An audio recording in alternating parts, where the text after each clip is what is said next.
Don't put my hand in. There's something in there, I don't know what it is. Of course there's something in there. No, what the get out?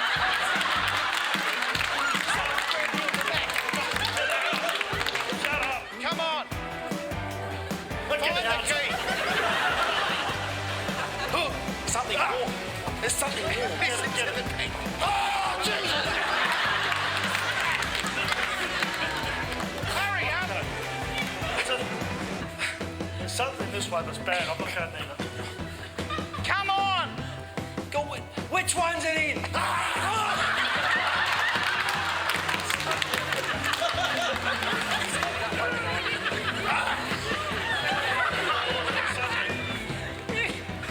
Sorry, Brad. 5, 4, 3, 2, 1. Last week, Darryl and Tommy found 2 balls, and then in an unforgivable act, the big man was caught stealing the ball from the tent, claiming that their total was 3. So they were charged with theft and disqualified from the challenge rightfully. Well, great news, fans. Great news. The Dark Room Challenge is back. You ready? Set. I can't see it. There's someone here. Stop, get out of it. Stop.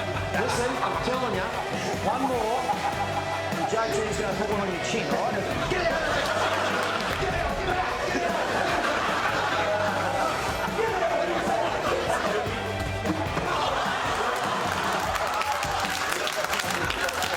There's something, seriously. I reckon there's 6 other people. There'll be 6 other people in here, I reckon. All right, time down. I would describe my performance as fearless. Fearless. The captain Queensland, coach Queensland. Yes. Did you lead the way with the young bloke? Not quite. Too funny. Turn it up. Darryl Broman, a.k.a. the Big Man. Hey, mate. Footy show, they must have been good days. They were good days. I don't know how long I was on it, probably 10 or 12 years, I suppose, but they were great. We did every Thursday night, and I suppose at the end of the day, what probably killed it a bit was the Thursday night footy, because it put the show on, you know, probably half an hour later than what it was, and it just made it late in the night. You had to be a real lover of the show to watch it. Well, the younger generation see you as the great character, but you're a really talented player. Tell us about your footy career. Yeah, well, mate, I should have been a better player, you know. I sit back and think about when you get old and retired, you do, you know, I mean, you blokes aren't old, but you're retired. You do look back, and I read about his stats the other day, 430 first grade games, 42 State of Origin and 57 tests or something, is that right? I mean, Refereeing. but you think about it, you think that's an incredible career. Mate, I should have been better. If I was a bit more conscientious with regards to my fitness and training and all that stuff, I would have been a better player, but it wasn't to be. I enjoyed what I did, but I think I left a bit out there, to be honest with you. Well, you got to play State of Origin. Tell us about your experience, because you were there very early in sixth State game. of Origin, not long after the great Arthur Beetson. Well, tell us about your whole Origin sort of experience. Well, I thought my time had passed. I got picked when I was 27, I think, to play State of Origin. It was 83, which was only the 6th game ever played. You know, they played 1 in 80, 81, 3 in 82, and then first game in 83. So I was really excited. Arthur Beetson was our coach. He was my hero. And, mate, it was strange because I thought they'd be a bit more professional than they were. And in those days, there was, like, the majority of the Queensland side was made up of blokes who were playing in the Brisbane Rugby League. They weren't playing in the Sydney comp. So we had, I think, 5 blokes come from Sydney to join all the boys who played in the Brisbane competition. Like, there was Mel, Gino, Wally, you know. How was the King? The King was a king, mate. I went to training one day. This is for Queensland, right? State of Origin. It's a big deal. He didn't turn up. Hence the name. This is. What do you mean he didn't turn up? He didn't turn up for training. I said to Beatso. What, have you been on a drink or something? I don't know. I said, mate, where's Wally? He said, oh, he's not coming. I didn't want to. I was just happy to be there. I didn't want to cause any problems, but I thought the captain might be here for the training session. He said, no, he's doing something else. I said, oh, okay. Speaking of the Brisbane comp, you grew up in Brizzy. You played for the mighty North Devils. I played there as well. And you won the 1976 Rothmans medal in Brisbane as well. Tell us about those years. Mate, I actually played first grade when I was still at school. I was in Brisbane. In the I front went to row. Wavell Heights, second row, and I was at Wavell Heights, and I was, you know, I'm loath to wrap myself. I was a prodigy. I was a good player. Anyway, got picked in first grade. Norths, who I was playing for, had a lot of injuries. Got picked in first grade. I was so excited. The only problem I had was I had to go and start training with these blokes, and they didn't know about my history with regards showering. I used to shower in my undies for very obvious reasons. Are you saying you're not packing heat? No, I'm not going. I say it in very many ways, but it's not outstanding, right? I had to shower in my undies, which was devo about, because I thought, geez, these are first graders, and here I am, 17-year-old showering in my undies. And then once I did that, my first game was at Langmack, and we were playing Wests. Well, John Sattler was up there playing for Wests at the time. In the off-season, Sattler and Tommy Bishop left Sydney to go to Brisbane in 1974, I think it was. And the 74 was when I started playing. And as it turned out, Tommy Bishop was in the team I was with. I played with Tommy Bishop. Wow. And Sattler was in the opposition. And I thought, shit, what am I going to do here? He's going to kill me, this bloke. Anyway. They gave me the goal kicking too, like toe poker. I was a toe poker. So I played in the game. I was exhausted after about 5 minutes. Started kicking. Got through it all right. The worst, I played terrible. I went to training on the Tuesday night and thought, my career's over. I played one game first grade and I'm gone. I'm only 17. They picked me in the side again. As luck would have it, I played all right the next week and ended up staying there. So, mate, I loved it. And Sattler ended up coming over to Norths and I played with him and with Tommy Bishop the year after. It was incredible. Well, the big time everyone spoke about back in those days, Darryl, was about playing New South Wales Rugby League, but it was a big comp, wasn't it? Brisbane competition. Brisbane was a great comp. They get 20,000, 30,000 at Lang Park on a Saturday? Oh, absolutely. Cameron, I'll say, I reckon in those days, every club in Sydney had 20 first graders in their squad. I reckon most clubs in Brisbane had 10 players who were just as good as the Sydney boys. Because I never really wanted to come to Sydney because it had such a big aura about it. And I thought, I don't know, the training, all the stuff, uproot your family, the whole thing, it was tough. But I saw a couple of blokes, Nick Geiger, for example. Nick Geiger was a hooker, played for Australia. And he signed to go to Penrith. And I just thought, I probably should go. And I just said to him, can you give me a leg up? And followed him down. Rest is history. Oh, well, I wouldn't say the rest is history, but I ended up coming down.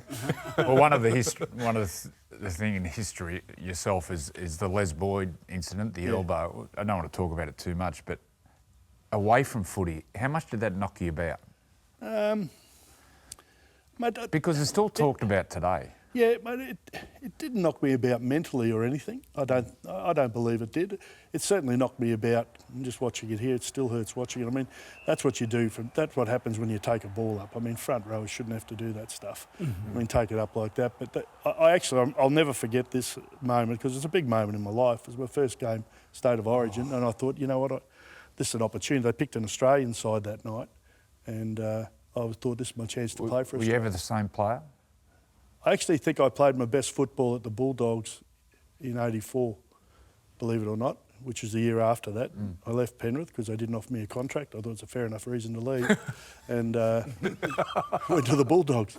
And I actually, first game after I had the broken jaw, I dislocated my shoulder for the Dogs. So I missed another half of the year. So, mate, fitness was my biggest issue. I was just lazy. Tell us about the story with Gus. Gus? Yeah, it's a great Well, it is a great story. It's 85, actually. We're playing at Belmore. And we'd had a big off-season. We won in 84, had a big trip away, went to Hawaii, the States. I put about 10 kilos over the off-season. It's fair to say I wasn't playing particularly well. I was running around in reserve grade, and so was Gus. He wasn't going all that well either. And in those days at Belmore, they had up one end was the train line, as we all know, and up the other end there was a house, like a couple of houses behind the goalposts. We're playing Illawarra this day, who were at a shocking first grade side, so you can imagine how poor their seconds were. Me and Gus languishing in seconds. Bloke runs straight through, scores a try. We're standing at the try line, waiting for the bloke to kick the goal. Next minute, one of the windows opens behind the dead ball line from the housing end. Gould, why don't you rack off back to Penrith? We all heard it. There was only 500 people there. So I thought, that's not very nice. So I played with Gus at Penrith. So I walked over to Gus, pat him on the shoulder, said, "Don't worry, Gus, you're going all right." Went back to where I was standing. Next minute, the window opens again. Same bloke says, "And take your fat mate with you." People don't believe that. It's actually a true story. So, I mean, they did love me at the Bulldogs, but you lived with Gus, didn't you? I lived with him for 12 months. How was it was different. It was different. Mate, I retired in 1987, and somehow Wayne Bennett offered me the job of reserve grade coach at the Broncos in '88, first year they were in the comp. He must have seen something in me that obviously wasn't in there because he sacked me the same year. I was doing nothing. I thought, oh, well, just do whatever I can. Out of the blue, Gus rang me, said, "Do you want to come down and coach the Bulldogs seconds in '89 or whatever it was?" He started same year, a year afterwards. I said, "Yeah, I'd love to." Anyway, he's supposed to, or Bullfrog was supposed to organise a accommodation. No, fly down. Gus picks me up at the airport. Only Gus there. I said, "Oh, where am I staying? Do you know?" He said, "You have to stay with me for a couple of weeks." I said, "Oh, okay, it's no problem." He said, "The accommodation's fallen through." I said, "Oh." Stayed there for 15 months. never paid any board. Gus is the only bloke I've ever seen.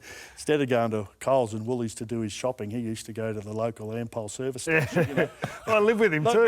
How long did you live with him? I lived with him for... What was the final straw when you moved out? So I walked up. So he had 2 levels. He lived upstairs and I was downstairs. And he was up there watching footy, thinking he's on his own, you know, and I sort of just snuck in the back door, and there he is in his undies eating cheese twisties and Coke.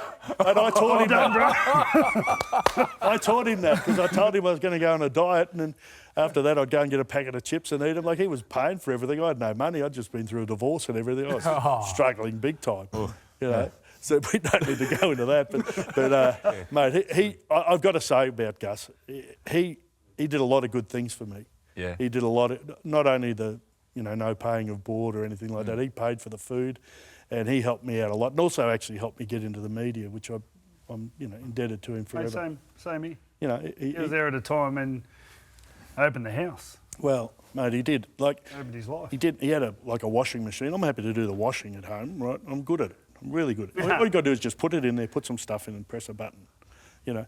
But his washing machine wasn't working, so his mum used to come over and collect my clothes and his and do them all and iron them. How good's that? So I was just getting silver service at Gus's. What about on the footy show when you had the buster off the motorbike? Yeah. How was that? Did you bust your ribs then? I did. I got on here. I've never ridden a motorbike, believe it or not, in your life. I didn't want to turn too quickly. I didn't know how to put the brakes on, right? Look how stiff you are. No, mate, you're like Robbie Kearns on a horse. I didn't know what I was doing. Like, I had to go around the corner, and I knew if I turned it too quickly, I'd just go head over heels over the motorbike. I thought, well, I'm just going to take my medicine here. And anyway, I did. I busted my ribs. Anyway, at home the next day, Friday, my mum and dad ring me up, said, "Oh, Daryl," she said, Mum said, "Oh, I watched you on the footy show last night. Came off the motorbike." I said, "Oh, yeah, Mum, I'm all right." She said, "I don't want to know if you're all right or not." She said, "It was so funny." Me and your father laughed, and we laughed. I said, "Oh, I'm glad you enjoyed it, Mum. Thanks for the call." So, and that was actually, I think I got a contract at the end of that, so it's probably one of the better things I did. Small talk. You got a favourite kid or a favourite episode? Mate, there's a lot of them that do stand out, but there's one that stands out. I did one at Cars Park. I can't remember the name of the team, but there was a young bloke who was there. We used to do them at like 4 o'clock in the arvo. This is him. And he just, I know I'm boring, but he just started nodding off. This is 4 o'clock in the afternoon, and I thought, why is he so tired, this kid? He just started nodding off. I thought it was hilarious. It was funny, but mate, there was a lot of them, you know. So, and the things about the kids were they were so honest. Yeah. But they're racist as well too. Don't worry. There's a lot of stuff we had to cut out. Not just me. It was them mainly. You know, it was great. And you know, I say it all the time about small talk. The beauty of small talk was, even if you walked away thinking it wasn't very good, by the time they showed it, it was pretty good. Yeah. You know, the level always went from pretty good to really good. It was funny sometimes. Oh, it's so cute. The way they cut them up and everything, you know. What about your life, mate? 2GB and like when listening to you on the radio, you always sound like you're happy. Sounds like you still love the game. Is that how it is? Well, I'm 68 now. I've had a good run. I've done stuff all for a number of years now, just doing the radio, and I've earned a reasonable living out of it. I'm living at Cronulla with my my wife. We're Darling. yeah. I was going to say we're happy and everything, but we live in another. Like I've got a sleep apnea. I'm in another room, 10 metres away. You know, there's a few issues there with regards to sexuality and stuff. But anyway, let's not worry about that. But we're together and we're sort of living. We just had a grandson. Oh, congratulations! How's that? So, fantastic. He's 12 weeks old. What's his name? Harley. He's beautiful. One of my daughters had a grandson. I've got 3 grandchildren now. So, mate, I'm just enjoying myself. You know, it's getting old's not much fun, but it beats the alternative. Well, thanks for coming on. Pleasure. And when I was coming through at Newcastle, I used to cut up all these tapes, and Darryl was a big on the edit playing short sides. Yeah, I don't think you don't give yourself the raps, but you're a really, really good ball playing forward. Yeah, I was pretty good. I didn't like the tough stuff too much. I was a centre trapped in a front row. I just had to play front row because I was too slow. You're off at Brookie or Four Pines now? I'm off on my way there now. I'm looking forward to it. I think Manly will win. Yeah. I think Turbo at fullback, didn't last long, did they? The experiment of playing him in the centres. No, too good. So, but I think him at fullback will make a big difference, and I think they'll win. Well, thanks for coming on, mate. Pleasure. Yeah. Great show. I love this show. Thanks a lot. I never miss it. Turn it up. What's it called? Turn it up. I said on It's not radio. as good like yours. I knew there was an up in it yesterday, but I couldn't remember which one it was. Yeah. Stay with us after the break. More of the Sunday Footy Show. Hello, welcome to Turn It Up. Willie Mason. How are you, mate? Freddie, how are you, mate? Bill, what's happening? Willie. Yeah.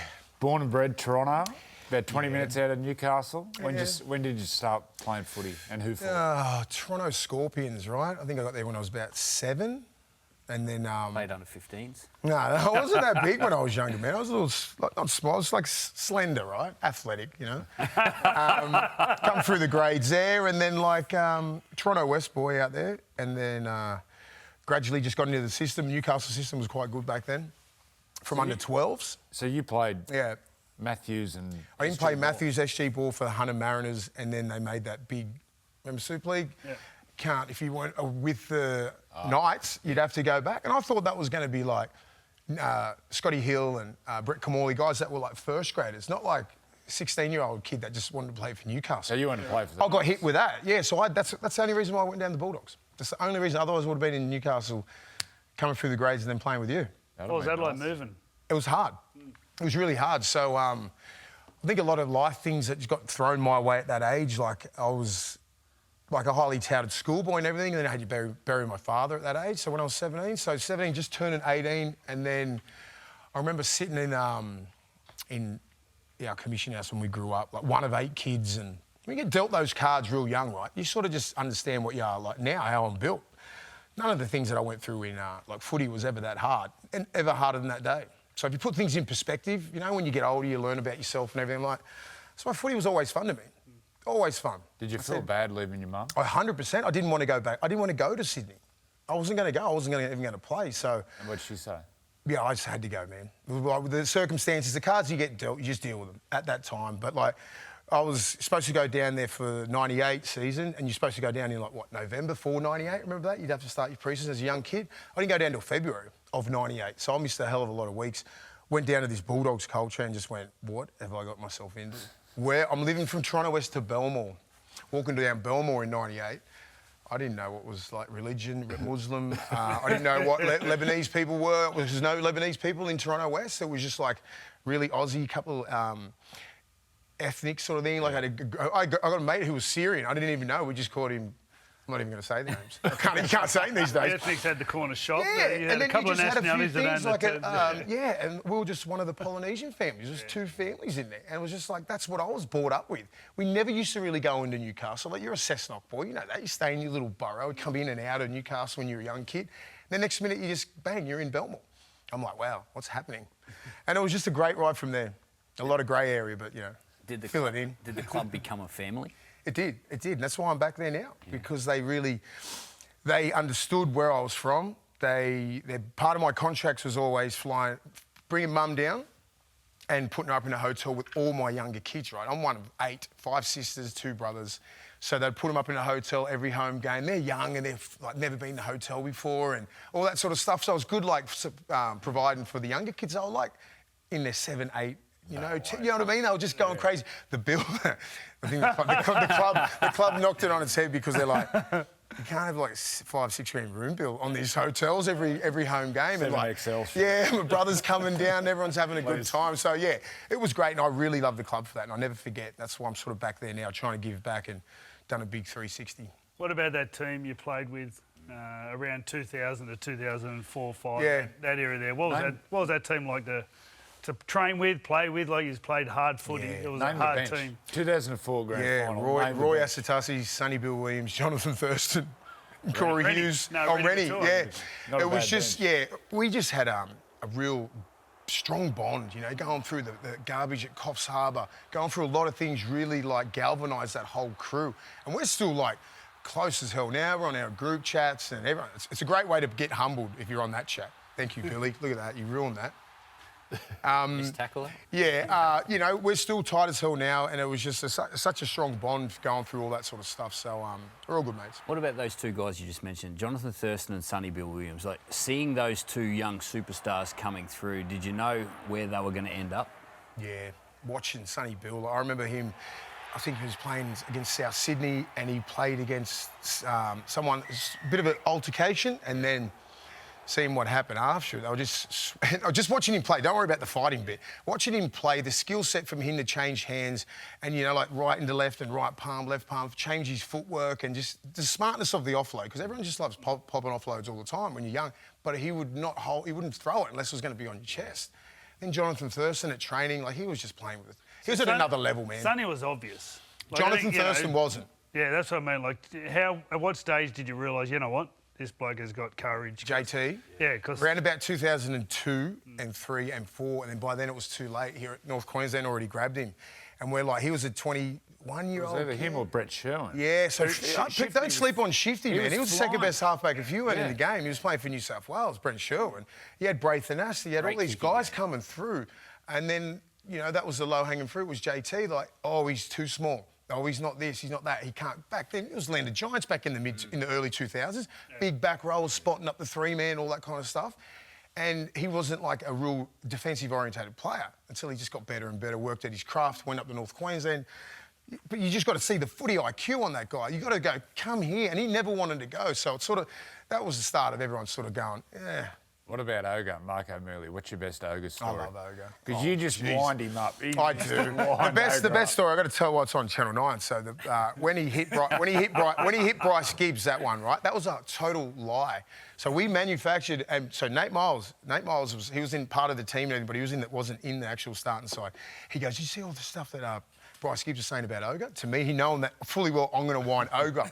I'm believing Nate that he's saying, "Oh, you blokes are over the hill. We're 25, 26. We're the starters for Australia and New South Wales." So you take that stuff personal. I said, Ogre, see all the shit Bryce Gibbs is talking about you? You're washed up, you're this, that. And he's like, and you see the eyes in his head roll back going, "Are you serious?" I said, soft as hell. Get on there, punch the shit out of him. So he comes off the bench, he's coming back from injury. I said, he's questioning your heart, everything like that. You just got to say a few things to Ogre, and then done.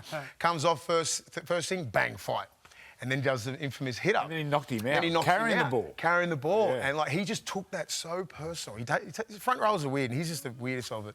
But he just takes things personal. But he's crazy. He's one of the best front rowers I've ever played with, and best people. And you work with him now. You're back at the Bulldogs doing some development. Yeah, we do. We're part of the pathways there. We've got a really good system there, which Gus has put some good people there. Like Josh Jackson's a coach of Jersey Flag, and Steve Turner's the coach of SG Ball, and then you got Ogre and myself, and like Rennie comes down sometimes, and Roy Asatasi comes down, and just trying to help all these young kids cultivate them, trying to get them ready so we can throw them up to Ciro, and we've got that next generation coming through. It's fun, man. Talk about next generation, Stephen Crichton.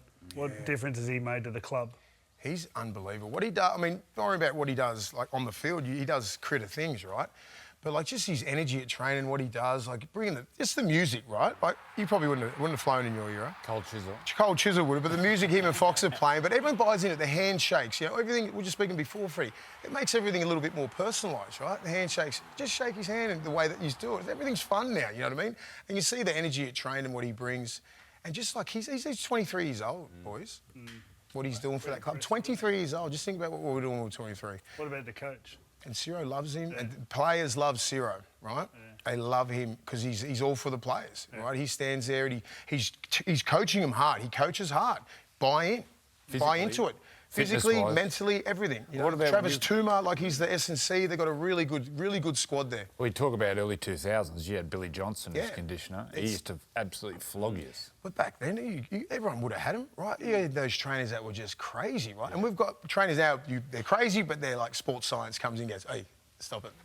The kid's done too much, mate. You know, like you sort of understand that. You're like, yeah, I get it, but there's still a little bit of room for that old school stuff, and you really got to challenge them mentally. You used to get on bikes and go to Goulburn. Yeah, if you weren't playing in Canberra, you're riding your bike. I said, this is stupid. I'll do anything to play in Canberra. Turn up with a mongoose on, with a red line. Come in with a red line. Not even no gears or anything. What about rep footy? Playing State of Origin, going on tours with Australia? I mean, I was lucky enough, man. I played with all three of you guys, you know, like, you're at the top of the game.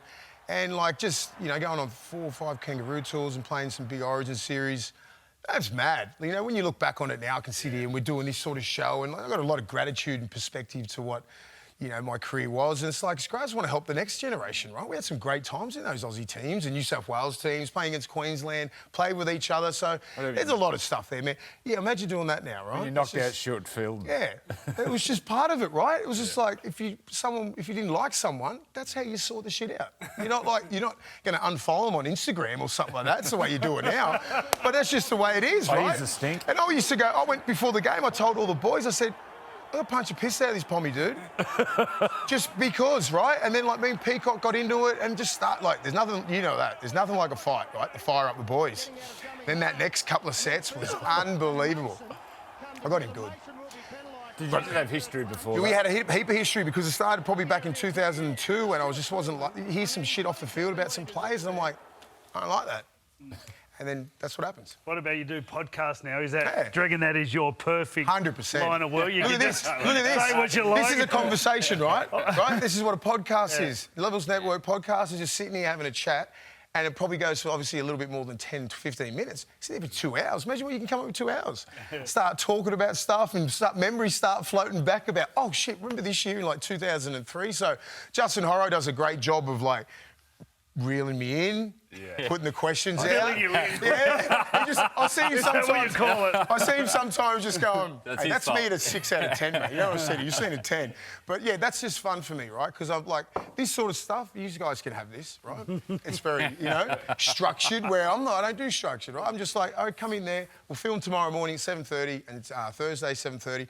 Train before that, get in there, and then just get it done. And it's just fun, mate. I've seen you around your little boy. Yeah. What's it mean to be a dad? Yeah, that's probably the biggest thing that I've done, right? Just the whole perspective comes into life, like me being a father now and then my father dying, all that kind of stuff. It's like, oh, shit, this is what life's about. It's not about how many games you played in tests and competitions that you won and all that kind of stuff. Like, your daughter's the same age. They hang out together, right?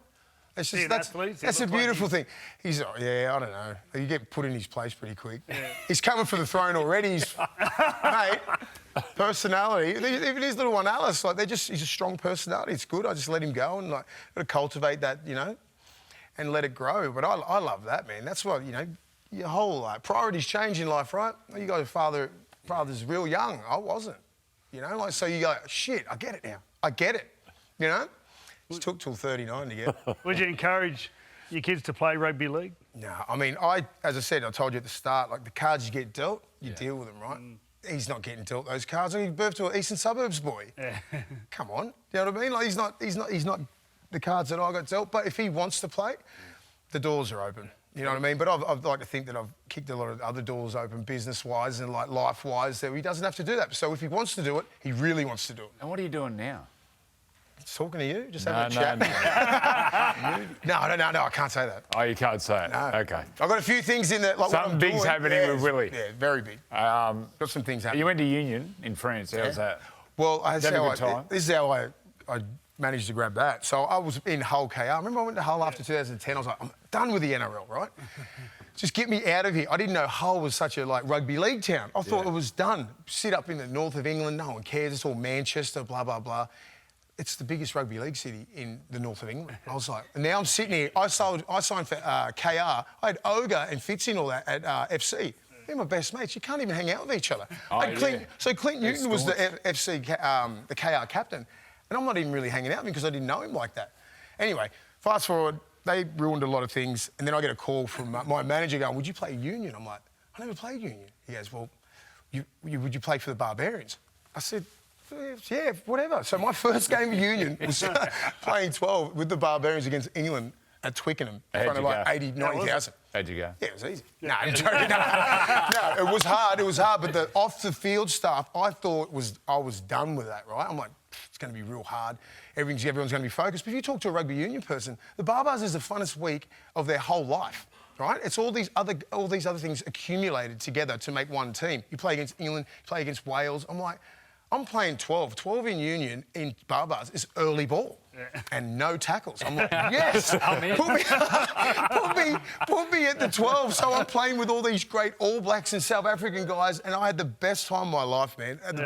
It really changed it. I was just like, it was just a perspective on it again. Like, and then I signed this deal with Toulon, and then it was just like, I lived 45 kilometres to Saint-Tropez, Cannes, Nice. I'm like, then Wayne rings in 2012, and then it just made scratching that itch. I was like, yeah, I'll come back. I've had a good time. I'll come back now and end up playing another 5 years. We could do this all day. Yeah. Thanks for coming on, mate. Thanks, guys. So good. Hello and welcome to Turn It Up. And we are in the presence of greatness, without doubt, the greatest referee ever, and inducted in the Hall of Fame this Wednesday, Bill Harrigan. Yeah, thank you, Thanks Joey. for coming. Thank you very much. Refereeing, how'd you get into refereeing? I didn't want to be a referee, but I went to a school, Fairvale High, where the sports teacher said, you blokes are going to do your referee's ticket. And we said, no, we're not. And he just said, will you sit on the bench for the next 5 weeks that it takes to do the course? So we said, OK, we'll do it. So I still remember with Brett Lees, Brett Gasnier, Mark Smith, Stephen Smith and myself. So he made us do it. I got my referee's ticket, went home, threw it in the drawer. A couple of weeks later, Dad came home and said, local pubs put a pub comp in, a 2-minute pub comp. They'll give you $20, 2 games on the Sunday afternoon, so $40. And I went, you beauty, 1977. Wow, that's good. So $40 back then was big money. Did you originally play? Yeah, I was still playing. I played right through when I was in the Cops until I was 27. So I was refereeing on the weekends and then playing Wednesdays with the Cops. What role did that play in your life, the Cops, being a policeman? Big part. I originally wanted to be a pilot, but didn't really dedicate myself to that. So followed my father's footsteps and joined the Cops and went into the tactical response group. What's happening here, Bill? Where's this at? That's at the court. There's a bloke headbutting someone. They're Supreme ripping Court into each other. in Sydney. And Did that help you with your refereeing? Obviously, being in situations like that and having to uphold, law and standards. yeah, it did. And this was the big one. This was life-threatening. This was up at the Bathurst bike riots back in '83 and '85. They were the 2 bad ones. Yeah. I think they went hand in hand, Billy. The Cops helped me refereeing, but the refereeing also helped me in the Cops. And then when I became a trained negotiator, just lightening up in the way to talk to the players, I think helped. We all looked at our big moments when we played. A couple of your big moments would stand out probably for us, our generation. Sending Gordon Tallis off in Origin. Take us through what happened. It's replayed a bit, doesn't it? Just a little bit. Gordy was dead set that there was a knock-on by New South Wales, and he kept at me all the way down the field about it. And then Gerd scored over in the corner, and he was still giving me a gobful. And so I thought, well, I'm going to put you in the bin. I've had enough. But then he let go with the cheat, and called me a cheat with a few other expletives. And that's when I just said, I changed my mind. I went, no, you're gone. You can go. And you see him staring at you. What were you thinking when he had that big head on, those eyes were rolling? Well, he's a scary man, and I know he can probably take me out like that, but he's never going to hit you, because that's the end of it for him if he did. So, but he is very scary. Oh, I see those eyes. Very, very scary. Is that the word that tips you over? Like, could you cop any other word other than cheat? Yeah, well, the other word that he used with it, all right, that would have probably just been 10 in the bin. I wouldn't have worried about it so much. But when you cheat, 7 players called me cheats, and a lot of them went. So Marty Bella, Parole Jacko, and Tuvi, Hopawati, Gordy, obviously. Geez, a good list there. You remember them. I got, and really, Tuvi never said it. Hopper said it. But then later on, Tuvi said, you know what Hopper called you before? And I said, yeah. And he goes, actually, I agree with him. And I went, well, you can go with him. Actually, and you sent one of our commentators off. Gus, you sent a coach off. Yeah. And, talk us through that one. Coaching Penrith down at Shark Park. And I could hear this again, expletives coming out, and I turned around to my touch judge, Keith Gegg, and said, "Who's yelling out?" And he said, "The Penrith coach." And I went, "Who's he yelling out at?" And he went, "You." And I went, "What?" Anyway, then I heard him again a couple of minutes later. And I went, "Is that him again?" And he said, "Yes." And I Look at the tail between the legs. Gone. But what about... So he sat there for the start and he just said, "I'm not going." And I said, "Well, we don't play." It's as simple as that. Well, you end up being employed with Gus. You come and worked at the Roosters for a while. What was it like transitioning from being a ref and then actually stepping into clubland and watching, you know, the other side of your job? Yeah, it was. It was strange because I went straight from the grand final 2003 and in 2004 with you, Freddie, and joined up the Roosters. And to see it hands-on, the difference between the refereeing and what players were doing in that, and when you were training, you just got bashed, absolutely bashed. And I'm sitting back there thinking, wow, is this what it's like? But then I had to sort of put on not a cheat mode, but then I remember I was telling Ricky things that were happening or what referees were about to do, so you guys could avoid being penalised and play the game to beat the ref, really. So that was very weird for me to do that. Really. Yeah. What about, I can remember this game as a kid, the Battle of Belmore in '86, when Mario and Billy Johnson, South and Bulldogs went at it. Yeah. One of the craziest games. What was that like being out in the middle of that? I was still a rookie then too. There was a comment made. Remember, Mario lost his brother. Yeah. And there was a comment made in a scrum, and it just broke up. And from then on, it was just on for young and old. Mario got taken off twice. I put him in the bin twice, and then eventually Piggins dragged him off. But there was nothing that I could do in that game that was going to stop what was happening. They just went at it left, right and centre. He's looking for the coach, George Piggins there. You can see how filthy he is. Yeah, he was. And there's his advisor, Jeff Fennick. I need you out there, Jeff. What could possibly go wrong? When you were refereeing, Bill, you looked like you were in full control. It was your game. What do you make of today's game? They've got the bunker, they've got earpieces, people talking to them. How do you see today's referees and the influence of others? It's tough on them today because of the scrutiny, social media, so many replays and that. I was glad, Billy, that I came through when there was 5 metres, marker could wait for the ball in the middle of the scrum. Then we went to being mic'd up, then we went to in-goal touch judges, then we got the video referee, and we went from 5 to 10 metres. So I'm really glad that I got to experience that whole bit. But, you know, the scrutiny these guys are under today. You're part of it, like, because you went in as the referee's boss for a while as well, didn't you? Yeah, I did, and a couple of things there I tried to pull back. I wanted everyone to pack into the scrum. Yeah. I really would have liked, if you were the hookie, you were in the middle of the scrum. You're big on lines, like, you know, being offside off kickoffs and... Yep. So all the little things, like today, 9 out of 10 play the balls, no one puts their foot on the ball. No. I would love to see that again. 10 out of 10. And it would slow the game down again, so you don't have to keep dragging them backwards all the time. So that's you can take them straight that's down. one rule you would change? What could you do there? Like, I'm the same. Put the ball on the ground and it can't move. Your arm can't push the ball. It's got to go down flat, bang. And then your foot is the momentum, over it. which is the rule. That is the rule. And then your foot pulls the ball back, play on. That'll slow the game down enough so that you don't have to keep dragging them backwards, twisting knees and ankles and ruining their legs. Go back to the old days when you guys were playing. You pulled them down on the ground. Yeah, you might try to turtle them. You might try to lay on top of them. But we were then getting you off them quick enough to have a quick play of the ball. But you weren't ripping these players backwards all the time. Yeah. And that's only to save time to get the defensive line back.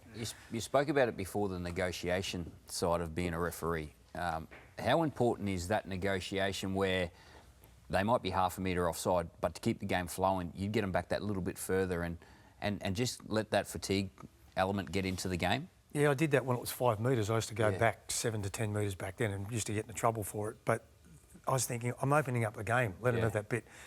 But the communication's big. It's talking to them, whether you're calling them by number 3 or number 4, or you're calling it Joey, Freddie, to get that, like, I know you're offside, but I'm letting you know. And if you're not going to interfere with that play, I'm going to let it play and I'm going to let it flow. Yeah. You go in and wreck it, bang, you hear the whistle. And I think the negotiating with the players and earning their respect, knowing how you're going to referee the game and let them play the game and do what they need without me stopping and starting it, and you get that respect back. And I think that's what I worked on hard those first few years. So they know the standard of the game. Yeah. And they also knew too, I'm sure your coach has said to you, don't backchat this bloke because he'll just turn around and rip you 10 metres before you even know it. And so we earned that respect between each other. And I think that was a big part of it. Last one, just quickly. The craziest guy you ever refereed? Ronnie Gibbs, probably. I was standing next to him one day and he was saying these couple of words, which obviously we can't repeat.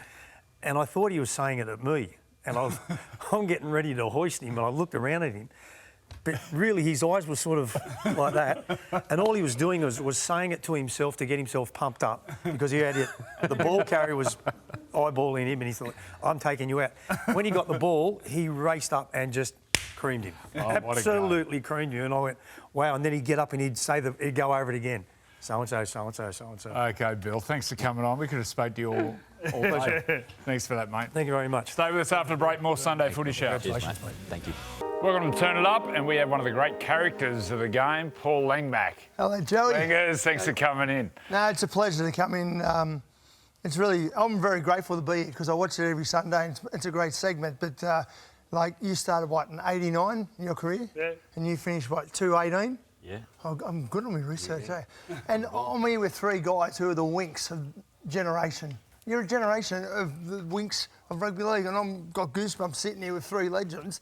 I'm just a battler. Well, you're on your career. You debuted at 17 when you were a schoolboy, back in the dark old days when it was get this India. How was that? Well, it's quite funny. In 1981, me and my mates training, slept outside the cricket ground and watched Parramatta win their first ever grand final in 81. And 2 years later, I was playing in the semi-final against Parramatta when Eric Grove scored that try. A try. Yeah, so 2 years prior to me playing in that first grade final, I slept outside the ground and sat in the bob stand, and then the following year we won the comp. It was unreal. First time you were identified would have been at Fairfield Pats. Yes. As a kid, I was watching the Commonwealth Bank Cup, I think it was at the time. Peter Sterling actually come through your school, so you knew Brandy. Peter Sterling, you played with Brandy. Yeah. Tell us about that period of your life, like that schoolboy scenario and then sort of the transition. It was unreal, because we had they have 1,200 kids, students at Fairfield Patrician Brothers. I grew up in Cabramatta and government housing and all that, so most footballers come from humble backgrounds, and Fairfield Pats, it was demanded. I always remember Brother Christopher, we were going to play in this grand final of the Commonwealth Bank Cup, smashing on the table in the school library, you must win tonight because this will get everyone jobs, right? And that's what it was. And it was on Channel 10 and after the MCO Cup on a Wednesday night, and then Saturday morning again. And it was like you're a superstar. The whole school would go and they had the band going. And Fairfield, one of the big schools, Benny Elias and Ciro at Holy Cross and Scotty Gale, Mickey Pyron at St Greg's, and old powerhouses, And I was quite shy as a kid, and I've been honest. I was saying this on Friday at a lunch. I was very shy, and then at year 9, I had to play halfback in the first grade team for year 12 because I was smaller, and then they created a monster because I was playing with year 12s, thinking, how good am I? I'm in year 9 and I'd just hang around with year 12s. But it was unreal. It was a great upbringing of footy. It was a very special moment. You played, but you didn't. No, we didn't do that well. No, you were at a bad school. McCarthy, we didn't do that well. But those years I think were, fantastic time for school footy. And I think that's something, a real target of the game to get that back into that sort of level. It was awesome. And great footy.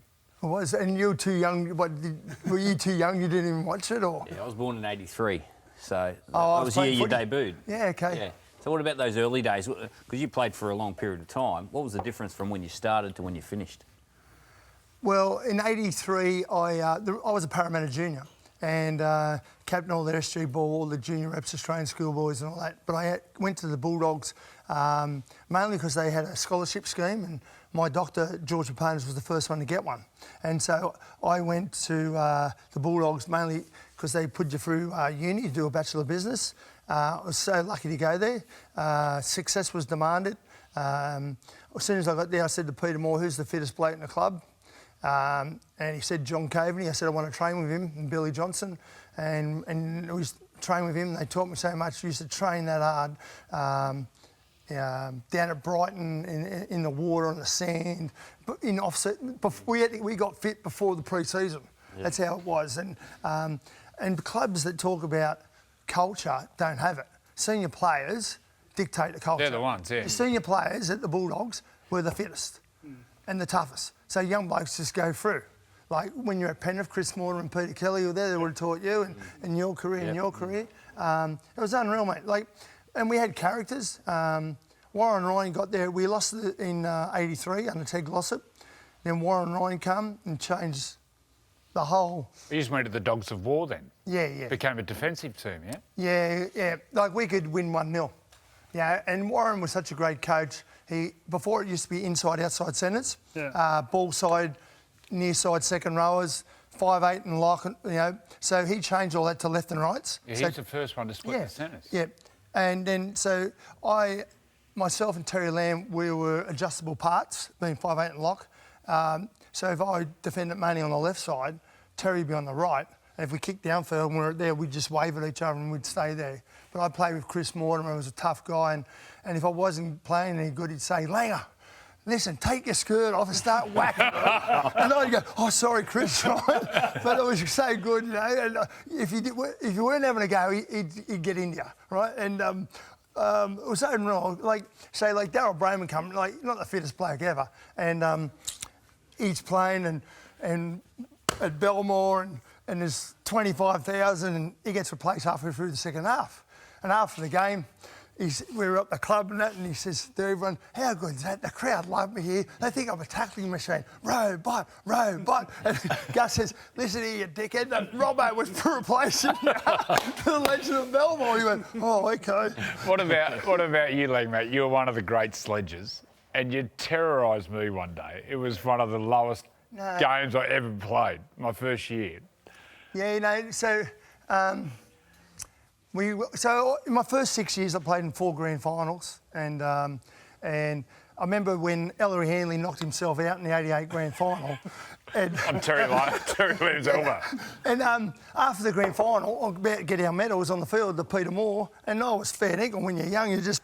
I said, "Bullfrog, I don't win 5 more grand finals." He said, "You don't know how lucky you are, son." I left and went to West and never played in a grand final again. And then I realised how lucky I was. But it was so good at Canterbury, And Warren taught us, and I play with really good, tough blokes, I wasn't tough, but I have a good memory. So Warren would watch videos, and I'd know that Steve Roach was left-handed because he'd carry the ball in his left hand. So as he's about to take it up, I'd go, "Here comes Fatso. Don't tackle him high, he's too strong. Hit him low, he falls like a tree. I'll kill you." Right? Like Michael O'Connor, if he had the ball, I'd say, "He's going to step off his right, he's going to step," and he wouldn't step. Right? So I had this I don't know how, and I'd be commentating the game, not sledging, but I remember we played South, and we used to love confrontations. So we used to love playing South, St George, Balmain, because they had, like Les Davison, toughest bloke, Ian Roberts, so tough, South, that you knew there was going to be confrontations and you had to challenge yourself. And I remember Phil Gould saved me life one day. So he played at Canterbury in '83, '84, '85. '86 he goes to South and they're flying. They're up the top of the comp and it's Monday night football, 25,000 at Belmore. And we trained Sunday. And Warren, before we train, he says, "Listen, I've been tipped off. There's going to be a stink in the first 5 minutes. And it's 1 in, all in." And I'm thinking, I can't fight. No,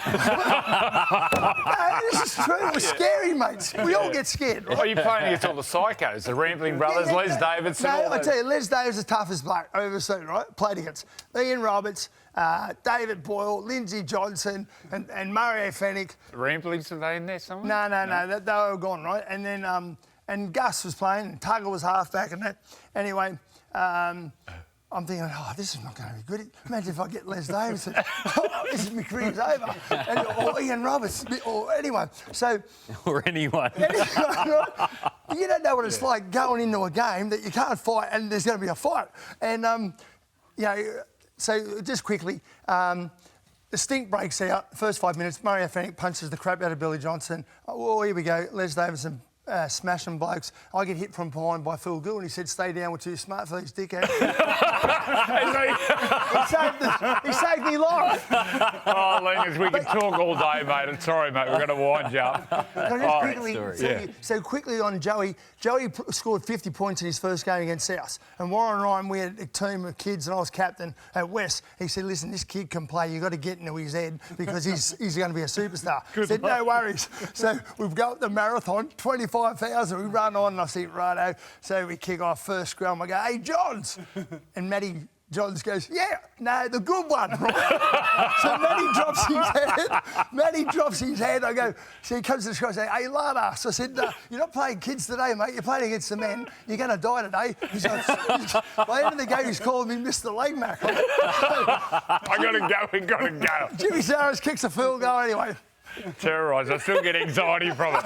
Oh, there he is, Paul Langmack. Stay with us after the break for more of the Sunday Footy Show. Warren Ryan, Warren, thanks for coming in. Nice of you to say so, Joey. Thank you. It all started in the late 70s for you, coaching Newtown. How was that? It did, yeah. Well, I owe them a great debt of gratitude, actually, and they'd won a few wooden spoons. I'm not sure how many. I think there was about 3 in a row, and my facetious friends used to say, well, you can't do any worse. I know, you take the job.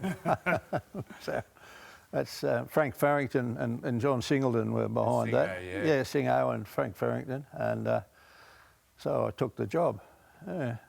And then what you're probably more known for, then you took over the Bulldogs and had great success there. And you started the Dogs of War, very defence-orientated, broke a lot of players' ribs. Yeah, well, what was it like at the Bulldogs? A 5-metre rule. Yeah, they were a mighty group, and I still see a few of them. You had Langmack on last week, and we still catch up, as you know, and Dave Gillespie. That's great, actually. What did you used to say to David Gillespie before a game? I used to just pull him by the sleeve and say, discourage him, Dave. Well, on a 5-metre rule, they had to do something about it because it was just... I think Harry Barth in the late 70s was saying, you know, there's not enough room to play this game, but nobody was doing anything about it, so we did something about it. We stopped the game. So they had to change the game, the rules? They did. They had to change it. That's the first occasion, a few other times. It was a major change, you know. With a stroke of a pen, everyone had to travel twice as far. There'd be a lot of blokes swearing about me, I suppose. You know, you double the distance, 5 to 10 metres. The defence is moving every time.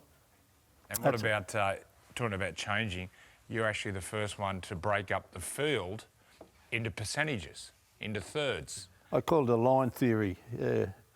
Well, it was a slowly evolving thing, and it became apparent to me that the forwards got a bit of kick out of knowing if they were driving a certain line and doing a bit of damage and leaving a few bodies on the ground, the backs were profiting hugely by the numbers they had to deal with. And for example, if you run in the middle of the field, there'll be 2 markers, a full-back, and 5 defenders. If you go to 70, there'll be 3 defenders on the keep going and 7 on the coming back and 2 markers, a full-back. And they knew that if it gave them some sort of value to their hard work they did, that if a few dead bodies lying on the ground and you were away and passing the ball, they were numerically diminished somewhat. Well, you're the one to blame for all the block plays. No. That's pretty much the game's got down to that, hasn't it? No, I wasn't into block plays. No, not at all. I think that was, I'm not sure who started that. You know, it's... You manipulated the picture that you wanted. You basically said, if we get to that point, well, this is the picture that we're going to get. Yes. And you could even identify who you'd be targeting, you know, with your attack too, because you know Harry Bloggs is going to be 2 in from the winger there, and Freddie will be 3 in over here. So when you got to Newcastle in the late 90s, I think it was 99 and 2000, you got to work with Andrew Johns. I did indeed. What was he like to coach? Well, he was extraordinarily good, because if Joey didn't, you know, turn up and run the show didn't run. He was pretty important. You know, I didn't change much. I just wanted them to, you know, play as, well, particularly Joey, to play as he always played, and I didn't want to restrict him in any way and overcoach. So things went pretty good actually, and we didn't quite crack it the first year. We were en route to a grand final. And Roosters stopped us. No, it didn't. I stopped us. I threw an intercept to him. And it still burns me. I wasn't going to bring it up. It still burns me. Absolutely still burns me. Yeah, and you were even given cheek at half time, telling them to prepare for Monday, didn't we? What an absolute... We had them down, 16-2 or something? Yeah, something like that. Yeah, and they got up and beat us. So that would have been my 7th. Well, you had your fingerprints all over it. We won the comp the next year. You won the comp, yeah. Well, the one everyone's most well known is the Tigers one. 89. The Tigers Grand Final 89. Well, that was it's regarded one of the best Grand Finals of all time. Yeah, it was, Freddie. Probably because it was an overtime game. It was drawn at full time, and we went into overtime. And when you look at their side, they were a side, you know, on the move. Really, they were, you know, brilliantly gifted. Yeah, very young, weren't they? They were young and on the rise. Yeah, they were, you know, brilliant side, Canberra. And but anyway, there wasn't much in it. But be nice to have won them all. It's been a nice tally, but they're hard to win, hard to get to. What about the messages? Like, I remember I was a kid and I played against the Tigers, that team, in '89. And I remember Ron Willie saying to Matt Goodwin, the first game, he said, punch Steve Roach in the head, start a brawl. Oh, that'd be a good idea. idea. The whole softening up thing. Like, yeah. That's what I'm sort of sitting there going, that doesn't sound too smart. Go in and poke the bear. That's a good idea. But, like, you know, the game's changed so much. You know, what do you think about the game, you know, where it was and, you know, how it looks today? Oh, I think it's terrific. And I give Peter V'landys a lot of credit too. The game's terrific. They've just got to be a bit careful about that 6 to go, though. I have seen it. I've said to Joey many times, the refs are there to facilitate the outcome, not cause it. And the more they can disappear out of a game and let the game work itself out, you know, obviously the penalties have to be given if they're warranted. But I remember Bill Harrigan always had the skill of sort of disappearing out of the game, the big games, and letting the players work it out. And they knew if they did the wrong thing, they'd get penalised anyway. So he had control without having to do much. A couple of sets, your philosophies that still stand up today, you brought to Newcastle, and you even came into Origin when Freddie was coaching. Screwdriver sets through the middle. Yeah. When Warren first came to Newcastle, he said to me, you know, this game can be played out of dummy half the whole time. You know what he said to me? I said, listen, you realise this whole game can be played out of dummy half? And he said, it'd be pretty boring, wouldn't it? I said, not if you're winning it, wouldn't it? So our philosophies, we used to play very laterally. We had a quick play the ball, we'd like feeding it out wide, but then everything changed. And then you put Denny Badeiras to hooker, and then attacking out of dummy half, and then when you were at Origin, remember we had the screwdriver sets.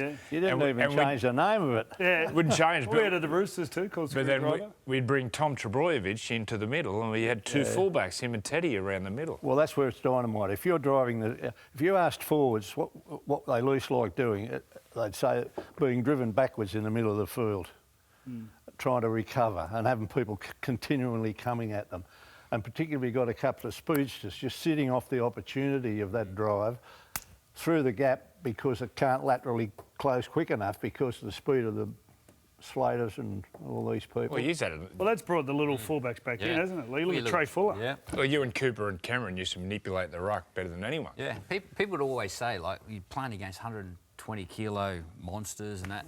The big guy feared the little guy more. Oh, yes. In the middle of the field. Yeah, the little guy feared the big guy. Yeah. The footwork, the fatigue, and the game now more than ever suits the little guy. The speed of the game, quick play of the balls.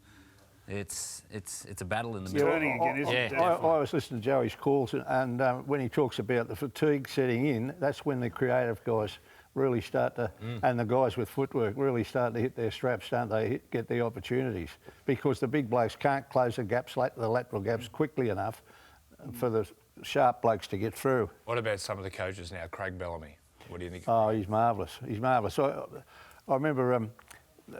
We were working on radio, and some games were played at Adelaide, at the cricket ground there at Adelaide, and we were up in the ABC Adelaide cricket booth, which is behind the stumps, which means you're right behind the goalpost, watching the team play, and just the way they played the gaps, I said, this bloke can coach. Straight away, I thought, geez, they all know how to play the gaps, these blokes, you know. Well, Warren, thanks for coming on. That was. Appreciate it. I wish we could talk all day about it. I love sitting talking footy with you. Without doubt, you've touched so many footy players. So thanks for your contribution to Rugby League, and thanks for coming on. Well, thanks very much for acknowledging me. Thank you. So it's after break, more of the Sunday Footy Show.